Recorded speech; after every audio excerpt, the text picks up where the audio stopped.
which is legitimate, overt, and open. You can see it with your own eyes. All you have to do, all American mass media has to do, is to unplug their bananas from their ears, open up their eyes, and they can see it. Only about 15% of time, money, and manpower is spent on espionage as such. The other 85% is a slow process which we call either ideological subversion or active measures, активные мероприятия in the language of the KGB, or psychological warfare.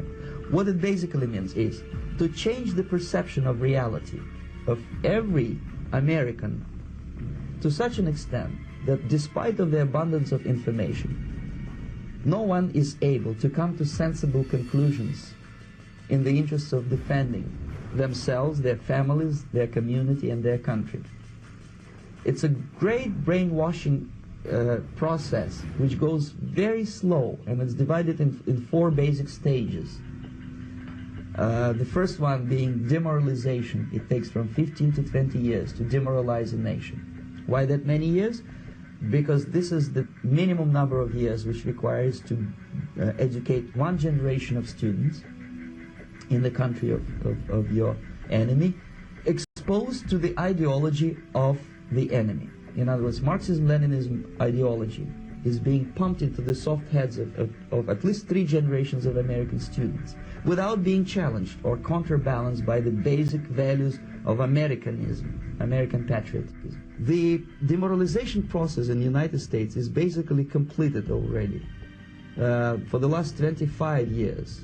Actually, it's overfulfilled, because demoralization now reaches such areas where previously not even Comrade Andropov and all his experts would even dream of such a tremendous success. Most of it is done by Americans to Americans, thanks to lack of moral standards. As I mentioned before, exposure to true information does not matter anymore. A person who was demoralized is unable to assess true information. The facts tell nothing to him. Even if I shower him with information, with authentic proof, with documents, with pictures, even if I take him by force to the Soviet Union and show him concentration camp, he will refuse to believe it until he is going to receive a kick in his fat bottom. When a military boot crashes then he will understand, but not before that. That's the tragic of the situation of demoralization. So the next stage is destabilization. This time, subverter does not care about your ideas,